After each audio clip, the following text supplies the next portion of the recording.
പൂജ ചോദ്യം കേട്ടോ നിങ്ങള്?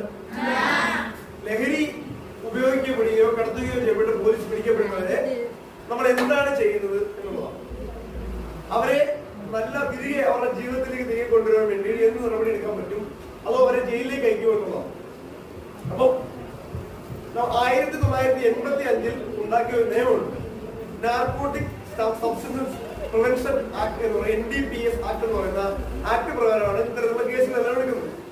ഓക്കെ, ഞാൻ MDMA എന്ന് പറയുന്ന നിയമത്തെ കുറിച്ച് പഠിച്ചു.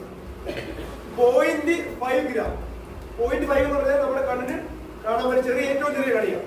0.5 ഗ്രാം മുതൽ 10 ഗ്രാം വരെ നമ്മുടെ കൈവശം വെച്ചിരുന്നാൽ അതൊരു ജാമ്യം കിട്ടാത്ത ഒരു ഒഫൻസാണ്, ഒരു കുറ്റകൃത്യമാണ്. അതൊരു ജയിലിലേക്ക് അയക്കും ചെയ്യും. അതായത് 0.5 ഗ്രാം എന്ന് പറഞ്ഞാൽ എത്രയാണ് നിങ്ങൾക്കറിയാം? നിങ്ങൾ കടയിൽ പോയി എന്താ വാങ്ങും? ഒരു 100 ഗ്രാം തേയില വാങ്ങിച്ചാൽ എത്രയാണെന്ന് നിങ്ങൾക്കറിയാം?